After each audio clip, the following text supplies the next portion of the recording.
up, y'all? It's your boy Marcus Bullock, and I'm the CEO and founder of Flikshop and the Flikshop School of Business. Now, I can't wait for y'all to begin today's session around the course topic, how to build a pitch presentation and a pitch deck to go with it. Now, this video was created in collaboration with our friends at Village Capital and Grow with Google. And my big goal is for you to walk away from today's session with the confidence and the steps that you're going to need in order to start building your own presentation to either raise capital for your business or your organization, or for you to gain the interest of either your next employee, team member, board advisor, any of those stakeholders. Now, these are the same steps that I use to raise capital for my company, Flikshop, and the Flikshop School of Business. And I kept this session fun and engaging, and even include some bonus Q&A content throughout the session by some of the brilliant founders who are surely on their way to success. Let's tune in. What are you seeing? Creating a pitch presentation, Flikshop, and Grow with Google. Oh, cool. All right, let's see here. Did it advance to the next one? Yeah, I did. All right, cool. All right, so let's stop right there. Cool. All right, so again, coming through the lens of like fundraising or stakeholder investment is the lens I'm going to be living from. I'm going to be talking about the few steps of how I think about the product, and then also one of the things I want to talk about is like the tools that I enjoy leveraging in order to be able to get to that final solution. I won't spend a ton of time on that because you guys probably already know this stuff anyway. But what I'm going to do is I'm going to talk just enough about any one of these key particular points as you're building out your slide presentation, so that when we get to the Q&A, we can kind of sort of tease out the things that's mostly important to you all. The platform that I use and that I enjoy using, at least these days, in order to be able to create decks is Canva. Are you guys familiar with Canva? Everybody's building their decks with Canva now. All right, cool. I don't want to spend any time there, but just wanted to be able to make sure that you know that this is the tool that I'm using as I build out my deck. One of the things I want to talk about when I'm building out my deck, because you guys already have you guys' ideas, and you guys, I won't have to spend a ton of time around like how you think about your idea. The one thing I will say is when we're thinking about our actual business ideas, I want each one of us to remember as to what it is that we're building, why we're building it, and include the why that you're building it throughout the ethos of your entire deck.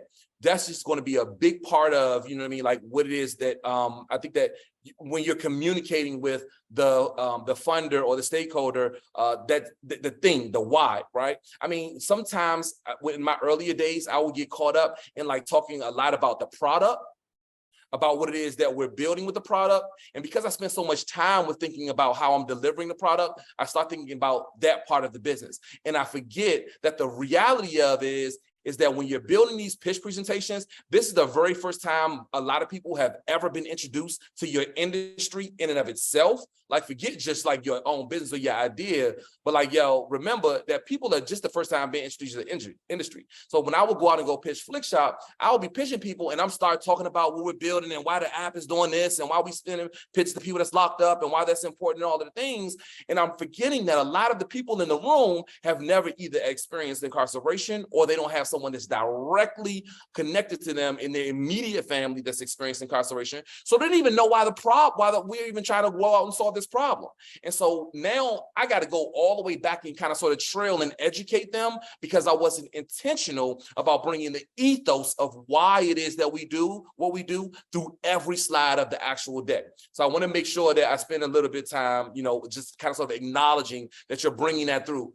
I'm listening to your companies as you talk about your value proposition. Just know that some of you, like, I just have never been exposed to your industry. So I'm listening to it. I'm like, why is this even a problem though? Right? And who is this problem for? Because I don't even know if it's me the problem is, or is it my aunt, or is it my uncle? Why would I spend money here? Or why would I spend time using this thing?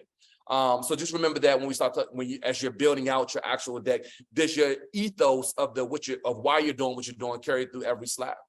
The next thing I want to talk about is the pitch presentation and what it is.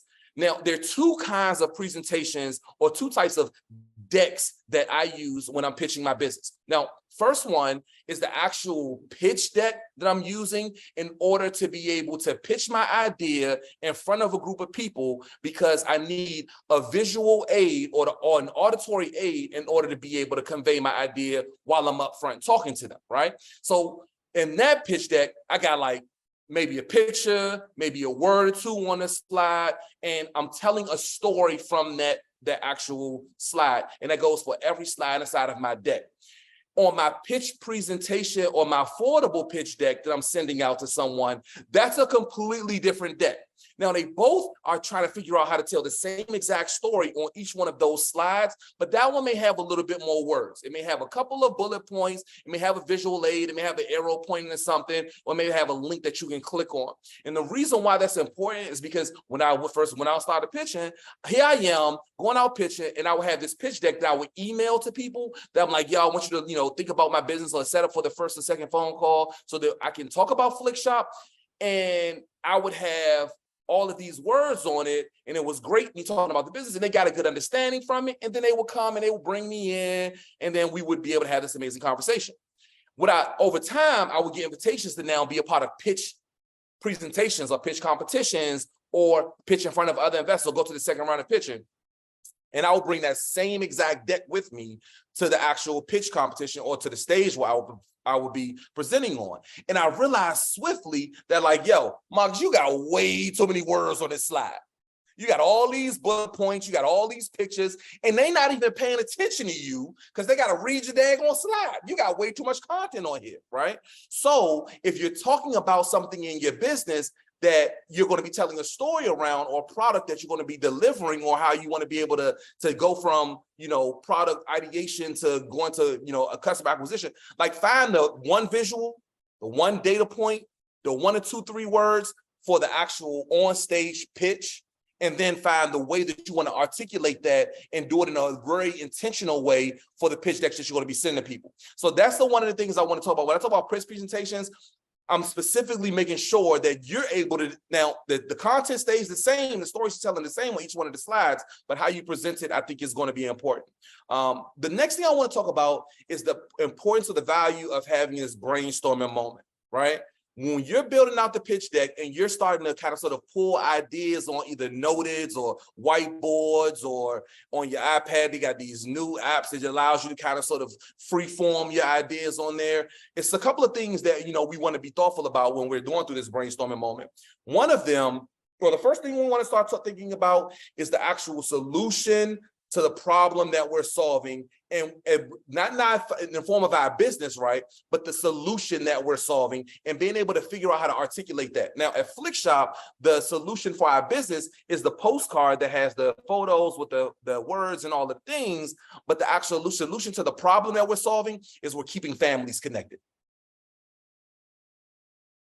Big difference, right? Because while the product may evolve over time, I just talked about how the product continues to change and evolve, the solution to the actual problem that we're solving never changes, right? So be very thoughtful as you're brainstorming. What is the actual solution that I'm building? The solution that we're building is to actually keep families connected, and now we're growing to connect second chance employers. How we do that is a part of the product, right? So remember that. I think that's important. The second thing that I think often about when I'm brainstorming through how to develop my pitch idea is the purpose, the mission of the actual company that gets baked back into how I talked about the ethos and what it is that I'm doing. I heard somebody explain this in a very interesting way over the years when people when they were talking about when you're pitching, and I got this from one of my managing directors over at Techstars. His name is Ryan. Ryan is really good, cool folks, really smart guy, can pitch anybody's idea really, really well. I love this guy. And he was pitching, he was listening to me pitch Flikshop, and he kind of sort of pulled me to the side. And he said, Marcus, listen, this is what I want you to remember when you're pitching your idea. Think about the old game, Super Mario Brothers. Y'all, anybody remember that game, Super Mario Brothers? Y'all remember it's I don't have to ask that because even the new school people see it because they got the new movie that just came out. But in Super Mario Brothers, the big goal for the game was for this little plumber to make it through all these different massive obstacles and levels in order to be able to have one big massive objective. The big purpose, the big mission for him as a plumber was to be able to rescue the princess. You got one job, Mario. Go kill King Koopa so you can go rescue the princess. Now, the thing of it is that what a lot of people do when they're talking about their business, they aren't talking about the really big thing that they have to do. What they get obsessed about is the nuance that they're selling that hope that people want to be able to hear and talk about, which is not the purpose of the mission. And then they start selling things like the little firefly that Mario gets when he hits a little question mark thing that allows him to be able to throw the big fiery red balls.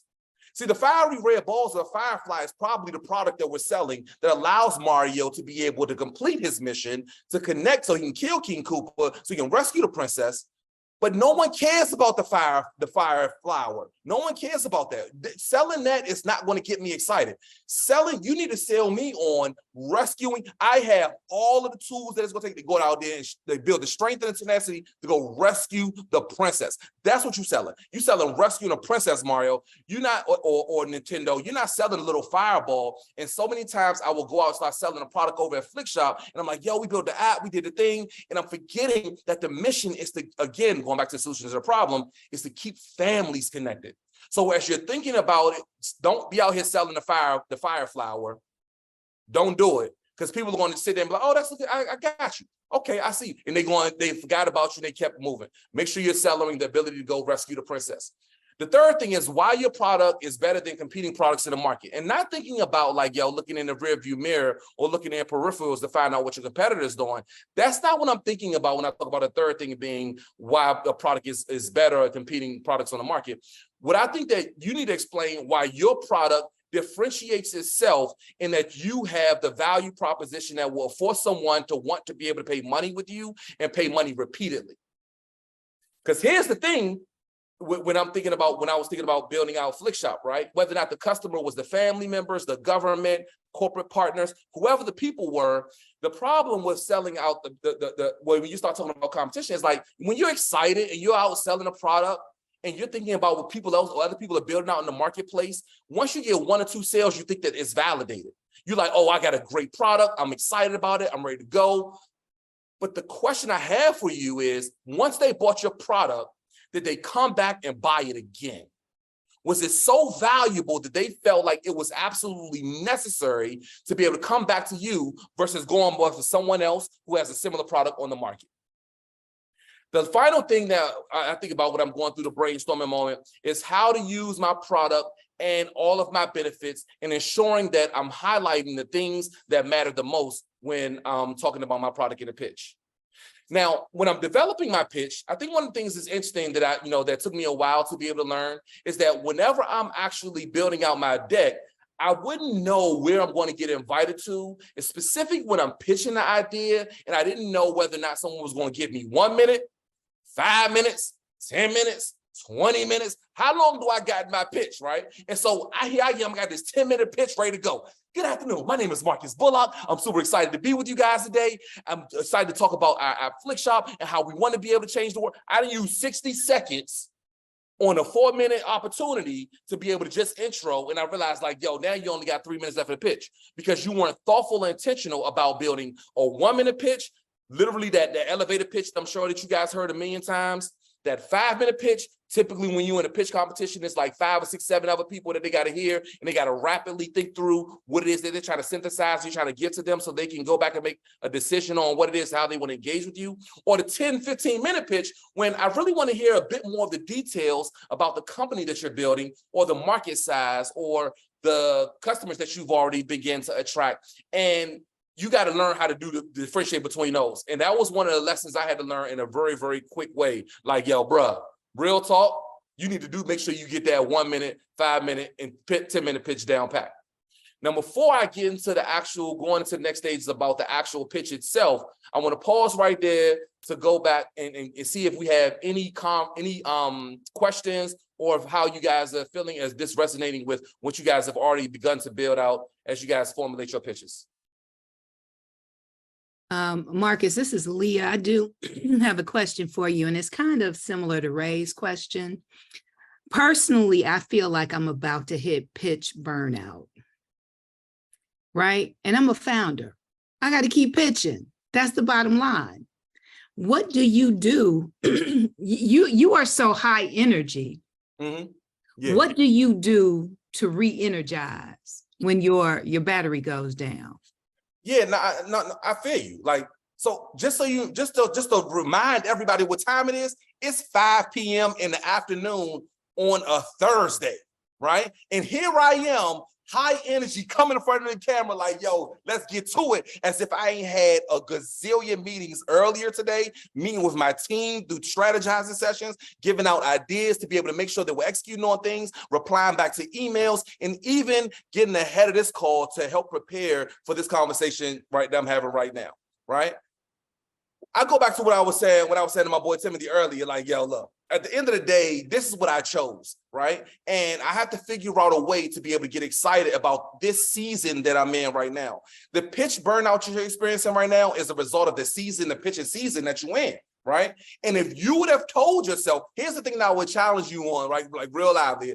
If you would have told yourself a year ago, you have this amazing idea, you're about to go out here and go crush it, and you need at least a straight solid 9 months of pitching nonstop just in order to be able to actually get to the next massive milestone inside of your company. If you would have told yourself that a year ago, you would have agreed easily. 9 months of that, say less. I'm so committed to this idea, I will 100%, not only would I give 9 months, I give you a whole solid year. You would be over-promising and over-committing, but also underestimating the amount of effort that it's going to take in order for you to actually deliver on the thing that you're delivering on. And that's the one big thing that I think that most entrepreneurs forget. We underestimate the amount of effort going into pitch season. And now we like, yo, look, now we're in pitch season and we just feel like we pitch it all the time. We don't know whether or not the pitch landing on people's ears, if it's like they're going to invest in it, they're going to partner with us, they're going to go and work for our teams. We get caught up in pitch season, and it is what it is. I'll tell you, when I went through Techstars and they wanted to make sure they drove that fact home well before we even got the program started, we went through this thing called Mentor Madness. And at Mentor Madness, we had to pitch our idea legit to 70 different people within a 10-day span. And having a pitch over and over and over again, first of all, at the end of the day, you burnt out. But then two, you like, young, all that for what? Because for real, I just need the thing inside of my business so I can keep this moving, keep this train moving, right? But now I look back on that season, and now one, I'm grateful for it because it got me the reps that I needed in order to be able to get my pitch down, get it down cold. But then two, also, it allowed for me to be able to, again, going back to what I was saying with Timothy, it allowed me to be able to show up in ways that other people just aren't conditioned to be able to do it. You're conditioning your body right now, or you're conditioning your brain right now with the mental reps. You're doing mental push-ups every time you pitch. Every time you pitch, you're doing mental push-ups. And because you're getting those reps in, you're doing those mental push-ups, your brain is going to be so much stronger than the next person who just has a whimsical idea and think all they got to do is go pitch 3 or 4 times to get to the promised land. Oh, and tactically, I stand up when I pitch. So if you can't tell right now, I'm standing up. Typically, whenever I'm presenting, I'm standing up. I don't care. If I have a regular Zoom call, I might be sitting down at my desk. But if I'm presenting somewhere, Zoom in person, I'm 100% standing up because I need all of my energy to flow from my head to my toes. Marcus, thank you so much. Absolutely. I want to give space for anyone else if they had any questions or any thoughts or feedback, or if you're like, Marcus, I don't get any of this, or I'm way past it, or let's get to the meat and potatoes of it all. More than happy to address any of that. Cool. All right, let's keep this train moving. All right. So let's go into actually now building the actual pitch presentation. Again, this is just one singular data point as to how we did it. And I think that, like a simple Google search, or if any of you guys who use ChatGPT can find a different kind of scenario that allow you to be able to build a solution for building your own pitch presentation. But this is the one, how I think about conveying any idea. And it's not just for pitching Flikshop on my ideas, but this is why I tell my kids when they're going to go pitch where they should go on vacation on the summer. All right. And yes, I do tell my kids to build a pitch to go on a vacation. You're spending my money, you better know how to articulate yourself very well. All right, let's jump right into it. All right, so the cover page. These are just the elements of the deck, and then, you know, like I said, I'll go into my own pitch, and then we'll jump back in. All right. Cover page. All right, so cover page, this one's gonna have our logo, company web address, a high quality graphic. And this is where we're going to spend our time when we're doing a pitch and we're standing in front of someone and pitching to them, where we're going to spend our time introducing ourselves. I will probably give myself maybe about, I'm gonna back up. I would give myself probably, I'm gonna use a percentage, right? Because I think it's hard to use time in these kinds of frames, right? Because like I said, you got a 1 minute pitch, 5 minute pitch, 10 minute pitch. All right. So in a percentage of my time, and I didn't do the math on these, right? So, you know, don't somebody get over to the end and say Marcus didn't equal 100%. It only equals 78%. I didn't do the math ahead of time. This is just me going and thinking out loud with you guys. I will probably spend maybe about 5 to 10% of my time on the cover page. And the reason why I'm spending so much time on the cover page is because this is not the time for me to be able to introduce myself. Typically, somebody can either Google me, they probably already did, they can go to your LinkedIn, or they read on the description of the pitch, whatever, of who you are and what the business is, and they want more information, and you seem really interested, they're going to Google you, right? So I won't spend a ton of time talking about like that kind of stuff, but this is the place where I'm going to begin to introduce my story.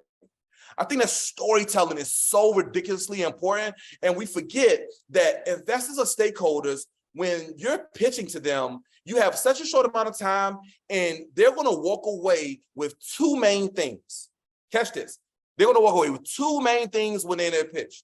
1, we're going to remember who you are, and 2, they're going to remember how you potentially want to make them money, or how you want to allow them to be able to win if they're a different kind of stakeholder, if you're running a nonprofit, right? That's the only 2 things they're thinking about: who you are and how they're going to run. And remember that, like, these people who are you're in front of, they've never heard of your business before. So in your second slide, you're going immediately into the problem. So many people go directly into the product. They're like, yo, this is who I am, and this is what we're building, and blah, blah. You haven't even created an emotional tie to me yet. You need to figure out a way to be able to get me to a point where I feel the pain of the problem that you're solving. And so now, when in the intro cover page, I'm walking in, I'm talking about how you guys doing. After spending 8 years of my life inside of prison and getting what I like to call 8 years of market research, this is on my cover page, right? 8 years of market research. I learned that the one thing that differentiated me from a lot of the other people who were in prison was my mother and the letters that she wrote me. And it's a massive problem. Now I'm going to slide 2. It's a massive problem inside of prisons. Every day around 4 o'clock, the mail call happens in prison, and while people aren't connected to their loved ones, there's no social media, there's no easy emailing, there's no texting, there's no way for people to connect, and they get disconnected the same way that you and I do if we don't talk one every now and again. Now I'm starting to talk about the impact of the problem, right? I'm going into the impact of the problem, and this is where, while I talk about the problem, I kind of sort of just jab you with my knife, right? Now I probably would spend a bit more time in that slide, maybe about 5% of that time on a problem, and then I'm gonna spend another 10% of my time, maybe even 15% of my time, talking about the impact of the problem. This is where I jab you with my knife, but then I turn it and twist it and almost try to force you to bleed out, because this is where it gets really, really serious. When I start talking about the what we're doing at Flikshop, we start talking about how people are dying in prison. We start talking about how the system is set up, for people to fail, especially if you're Black or brown and you're going to prison. And the reality of it is that while 76% of people are coming home from prison and they're going right back in within the first 3 years, we want to be able to help solve for that later on. So I'm still digging my knife and trying to make sure that the people in front of me know the impact of the problem that we're faced with. Amber, I see your hand, so I'm going to pause before I go into the next slide to acknowledge that. Thank you, Marcus. I'm just wondering, because I feel like this is where my hang up in pitching is coming in, is like the impact of the problem. It impacts everybody, but are you finding groups of people who are empathetic or sympathetic to your mission are a specific person versus generally speaking? I think that's where I want to start my question. Yeah. I'm not cookie cutter enough to be able. Thank you so much for that question, Amber. I'm sure a lot of people are thinking the same thing. I'm not cookie cutter and walking into these rooms and thinking like, yo, everybody's going to identify with what I think the impact of the problem is, because Marcus has come up with this massive problem in my brain, and I've even through my lived experience know it exists. Sometimes I have to be very thoughtful and careful about who the audience is and tailoring the impact of the problem to that actual audience. And so an example of that, when I was coaching Jess on a pitch that she was doing at the Jobs for the Future Horizons conference last week in New Orleans, we began to learn after crafting that pitch was that while we talked about some of the impact of the problems of incarceration, we learned that like, yo, it's going to be a rack of people in that room that know the impact of the problem of incarceration. So we ain't got to spend a ton of time talking about the impact of the problem for incarceration, because that message would have fell on deaf ears. People would have checked out and they would have been on their phone tweeting or, taking a picture of themselves on Instagram and a hashtag in Horizons Conference while we were talking about the impact of the problem, which means that we lost them for the next 3 minutes. What we had to do, we had to pivot that part of the impact of the problem to now talking about that, because this one's around jobs for the future. Most of these were leaders in education or in the future of learning or post-secondary education. These people who are familiar with some of the social impact issues inside of folks that are suffering from incarceration, we got to be like, look, the impact of the problem is people are in these sales and they aren't able to connect with educational opportunities because they're drifting off inside of an environment that doesn't have access, right? There are folks who are sitting in segregation or isolation cells who won't be able to participate in a certain vocational program. And so we had to be able to build a solution that brought this ed tech platform into a cell that allowed people to be successful well before they came home because of blah, blah, blah, blah, blah. Same exact kind of sort of solution that we're building at Flikshop and the Flikshop School of Business and how we talk about, bringing entrepreneurship back into sales. But in one audience, we're like, yo, look, people going back to jail and we want to keep your community safer. In another audience, we're like, yo, people are missing out on opportunities to be able to find educational or vocational classrooms that are resonating with what it is that they're going to be doing when they come home from prison. In other places, like if I'm in front of a bunch of mothers or parents or people, I'm talking about the impact of a family member or a child coming home from prison and how the lack of having the adequate learning opportunities while they were there are going to prevent them from being successful when they come home. But no matter what the audience is, and that's important to know who the audience is so that I can make sure I hit them with their dagger. Every dagger ain't going to be the same. Yeah, I think the problem I'm having is like, imagine you're pitching the carceral system to businessmen and how they're doing the carceral system in their organizations. Like I feel like those are the rooms that I'm in, is that folks who hear about like the prison industrial complex and see it as a benefit. That's what where I feel like I'm struggling at. And go ahead. Sorry. No, I'm sorry. I didn't mean to cut you off. I thought you were done. Go ahead. No, and I was going to say, and it's also people who are impacted by the prison industrial complex. So I'm constantly pitching in rooms where they probably never thought about this and don't understand how it impacts them. And then I feel like I can count on probably one hand amount of times I've pitched and people picked up what I was doing. So like, that's what I'm trying to figure out, like these systemic issues.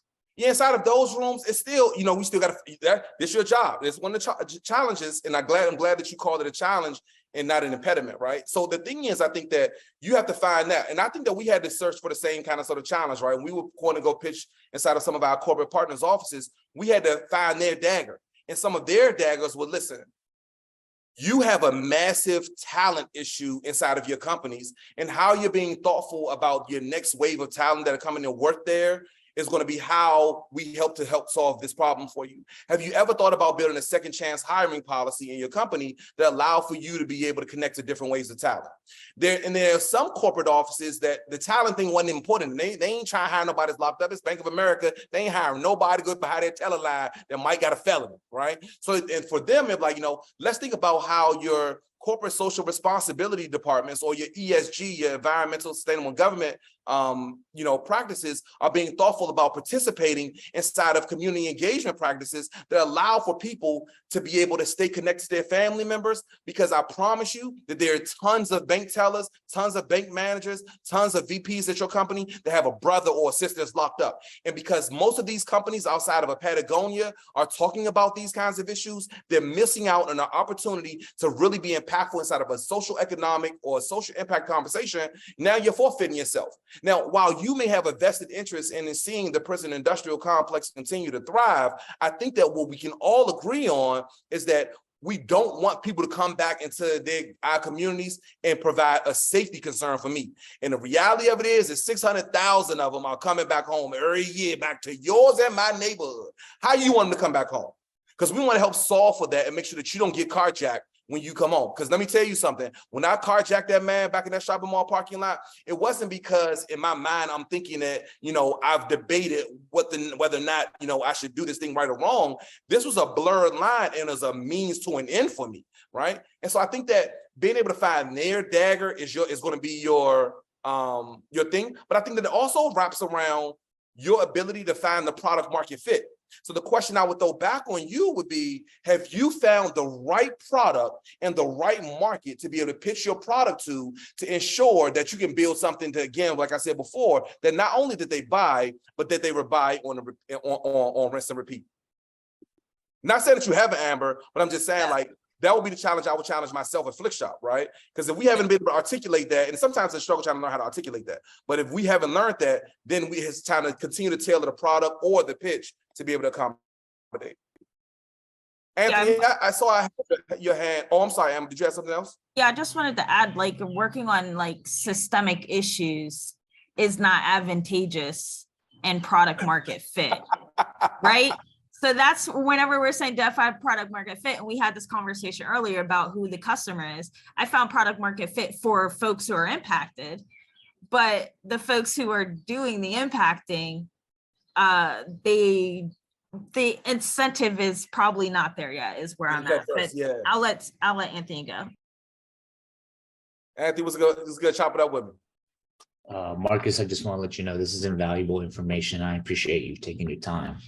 With that being said, I think everybody here, everybody here understands that you're always going to be able to you're going to walk into many rooms, and it's going to be hard to find people, potential clients that are going to have trouble relating to the issues that you're trying to provide solutions for. Do you have like a blueprint or a process for yourself before going into, you understand your demographic, and when walking into it, do you maybe perhaps reinvent yourself on how you pitch it, but still keep the purpose of what you're trying to provide a service for? I think you hit the nail on the head. Exactly.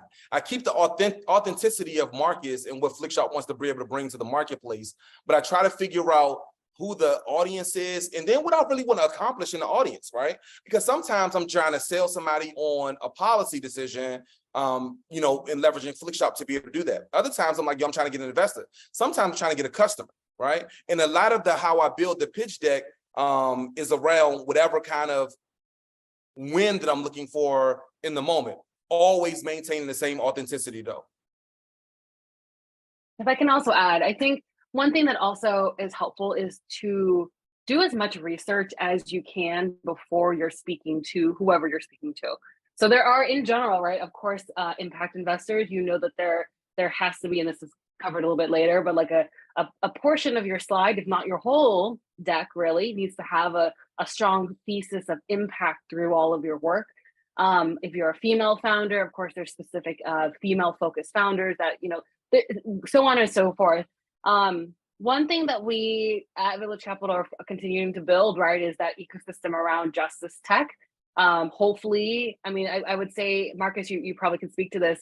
If you pitched, when you pitched years ago, right, people didn't even know what this space was about. And it's still not perfect. It's still a process. It's still improving.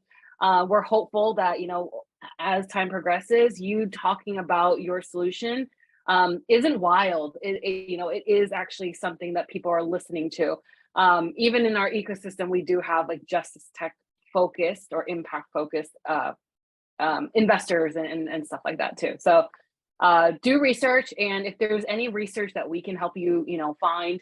I also know some founders like to share their experience with other investors as well. So when I spoke to Acumen, they specifically were looking for this. DRK shared with me, Draper Richard Kaplan, I believe is DRK. They shared with me what they're looking for directly, and so there might be people in your network who have insight of what it is that they're looking for that can help prep you. No, that's golden. That's good stuff. All right, cool. All right, so I'll jump back in. Feel free to interrupt me if you guys have any additional questions or thoughts around this next piece. But let's go on to providing an existing solution. Now, here's the thing, and I think that one of the places where I think that people miss out on the opportunity of is to help explain when you're talking about when you enter in a dagger, you twist in a wound. Again, now, if you've done your job in your mind, you're thinking like, yo, I've created a pain point, and now it's time for me to talk about how I'm solving the pain point. And I think that we missed the opportunity to talk about what the existing solutions are on the market.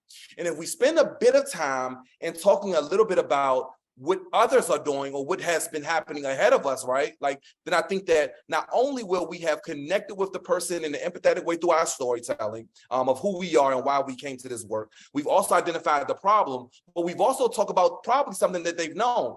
They've created something in their minds to identify with, right? So the existing solution, if we were talking about Flikshop, we would talk about how folks would write letters, and, of course you had to go get your film developed or print pictures from your phone or buy the ink from Walmart and print, send the pictures through your HP inkjet, or then go buy postage at the post office, and then you would put them in the envelope and then you would seal it and then mail it to the folks that are there. Or at best, maybe there's another tool, right? Maybe there's a Hallmark, maybe there's a Shutterfly or a tool that, you've heard or identified with. So I'm going to talk a little bit about the existing solutions on the market. One, so I can kind of sort of paint a picture of like, yo, how bad it is. This is how horrible it is. One, here's the dagger of the problem, the impact of the problem. Now I'm like, yo, look at these whack solutions that are out here. And then for real, now that I've identified some whack solutions, let's talk about this amazing solution that someone has also built. I'm competing with that. And now I'm framing it in a way where I talk about some of these solutions, maybe writing letters and print pictures. Maybe there's a Shutterfly, right? You see, I talked about the whackness of writing letters and going to go buy posts from a post office and how much time and cumbersome that is, to now there's a massive solution that everybody has heard of, is Shutterfly. I'm somewhere in between, and immediately the stakeholder and the investor starts thinking opportunity. And that's what I kind of sort of the psychology of pitching. It begins to now paint the picture of this amazing founder, this huge problem, this massive opportunity. And now let's hear what the solution that you're building, Marcus. And now I start talking about the solution that we're building over at Flikshop and how our technology allows our users the ability to take a picture, add some quick text, press send for 99 cents. One, I allude to the fact that pricing is, we're being very thoughtful about the impact that we want to have the communities that we serve. We're probably a bit cheaper than one of our competitors. We're a bit more advanced and technologically than the prehistoric way of writing letters. A lot of this, what I'm saying in 4 or 5 sentences of this describing my product after coming off the heels of talking about the existing solution. The other thing that I think that people will start doing when they start pitching, or at least what I started doing in the early days of pitching, I would start to talk about my products, especially when I'm talking about the value proposition. I listen to people talk about value proposition of their product, and they immediately start talking about what it is that they're building. So if I talked about it, back in the day, I used to say stuff like, we're a tech company that's developing an app that allows our users the ability to send photos to people who are incarcerated. Now that's awesome when I'm talking about that our technology to you all, or I'm talking about it to somebody at the bar or a family member. That's explaining what it is that we do. That's pretty cool. That's what we did. The conversation was centered around our product and how amazing our product is. But when I'm talking to an investor or a stakeholder, don't lose out on the opportunity of now going back, telling the previous story of who you are, the big problem that you're solving, the dagger, the horrible solutions, and your solution in a way that shows that you can win. So instead of talking about like, yo, we're the app that does this thing, now I'm saying we are a communications platform for incarcerated people that's connected over 170,000 customers, including Deloitte and Boeing, and we're ready to scale. Same explanation of the company, right? But the way I articulate it signals to the stakeholder investor, wait a minute, this is a massive opportunity. Forget the product. And this could have been even when I launched it, right? I'm like, hey, look, we're like day one, we ain't got no customers. I'm like, yo, this is a communications platform that is primed to be one of the most impactful apps inside of the App Store, impacting the 2.3 million people here in the US or the 11 million globally, with customers like X, Y, and Z, who we've already begun to have massive, great conversations leading to customer acquisition with, and we can't wait to figure out how to scale this, right? Using that kind of terminology allows for the stakeholder investor to not only hear the opportunity from your solution, but like, now, not only do I know the opportunity, but I desire to participate inside of this opportunity. And being participatory is when we win when it comes to pitch deck presentations. So before we get anywhere, I want to give you the opportunity. I want to pause for a quick second because I think that's a nugget that I learned over time. That's like $1 million worth of game that took me like a gazillion pitches and I got wrong to be able to get here, right? Now, one more time. Framing it, hey, we're a technology company that allows our customers the ability to take pictures that send to incarcerated people so they can connect with their families. Also for the bar. We're a communications platform that has connected over 170,000 paying customers, including Delta and Boeing, and we're excited about partnering with you to scale. That's trying to get somebody's involvement and trying to click that bag. All right. I want to pause there to see if anybody has any questions around that, because I need to make sure that y'all get that one.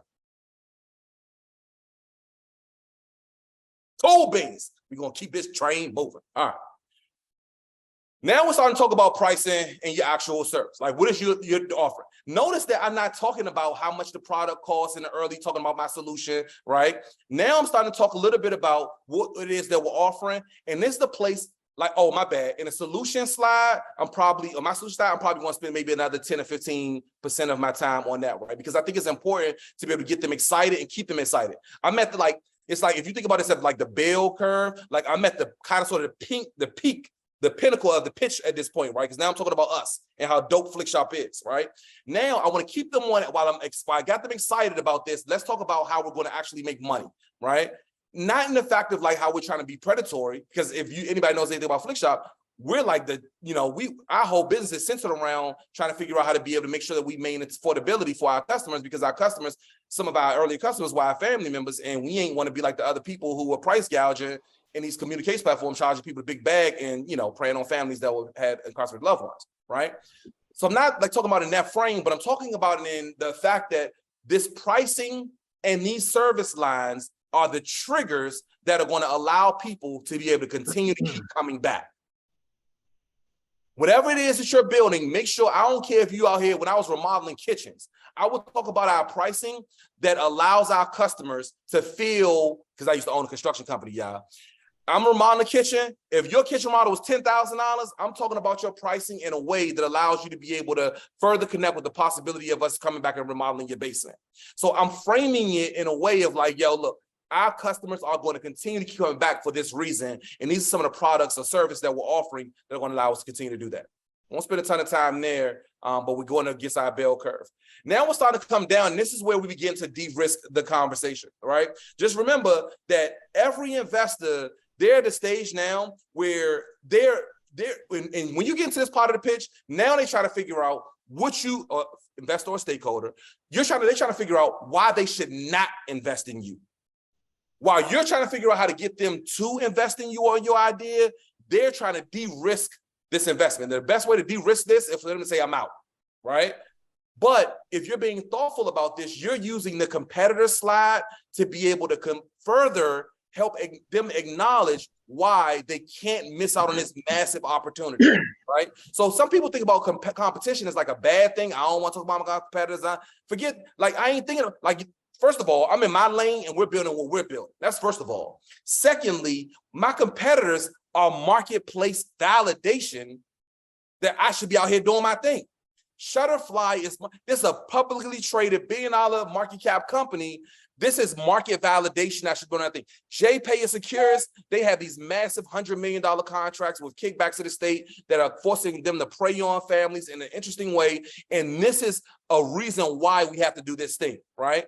These are massive companies. And so be thoughtful about how you're acknowledging your competitors and think about how the person in front of you will now line you up against them, right? Do you have the capacity or the propensity to be another one of them, right? Are you a Reebok to a Nike? Are you an Adidas to a Nike? What are you? Or can you dethrone them? So be thoughtful about those competitor slides.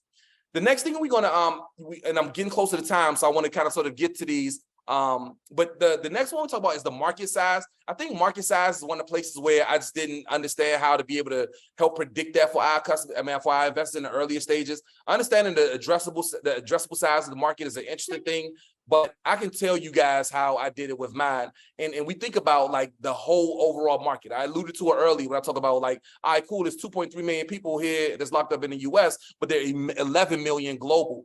How many families are impacted by incarceration, and how are we potentially opening up market inside of different geographical locations that allow us to continue to be able to scale. And so I think understanding how to articulate your market size is important. I can spend any time on that, or if you guys have questions around your market size or trying to explain what your TAM is, TAM being total addressable market.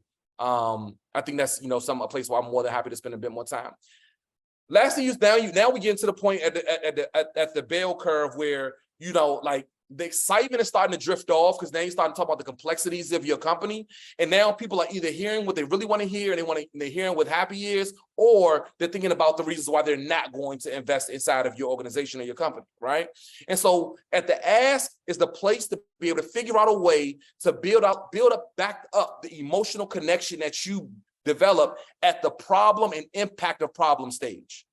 This is the place where right before you say you need $1 million to advance your mission, you want to talk about the opportunity that will be missed in the event that we don't find the people to help participate with us to help grow, right? And you don't say it that way, but you figure out the language that you're going to use to be able to make sure you incentivize me for wanting to be able to participate in this, and you're specifically going to figure out using that dagger that you had leveraged earlier.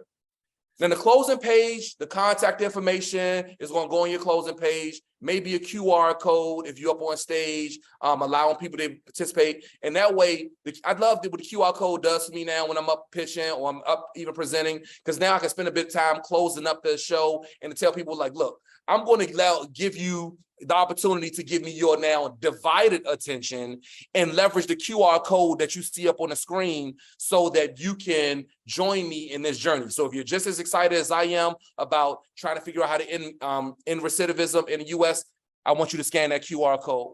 If you're just excited about trying to figure out how to be able to build scalable businesses that allow for us to be able to create social impact inside of this, I want you to use that code. Now that code is linked to something that I think that's going to allow for me to actually have a good second conversation with the stakeholder or an investor. Remember, when you up there pitching, you ain't up there pitching. If you're pitching for $1 million, you ain't up there pitching for $1 million in that moment. What you're doing is you're pitching for the conversation that will lead to the conversation, that will lead to the introduction to the person who's going to write you the check for the $1 million. So make sure you give the opportunity for people to be able to do that. And the easiest way to do it is possible. I used to just put my email address and my phone number up there. And some people take a picture of it, some people use it, some people don't. But the QR code in the middle of that, while I'm wrapping up, if I put a QR code on the screen, they can begin to activate even while I'm still on the stage. I'll stop right there as I walk through the elements of the pitch deck. And Elizabeth, I'm going to pass it back to you as you talk about the class activity and the presentations that the group would be able to give. I know that I think I'm right around at time. Would love to be able to show the pitch that I had, that I did, that allowed us to be able to raise our. I hope that you enjoyed the session with me today, and I can't wait for you to tune in with us again as we unlock some of the mystery around launching a startup, continuing to develop your tech skills, how to build a professional brand, and finding your own success path in your beautiful career. And if you don't remember anything else from this video, just remember this one thing: you cannot outwork relationships. Go out and go build some today. I'll see y'all on the next one.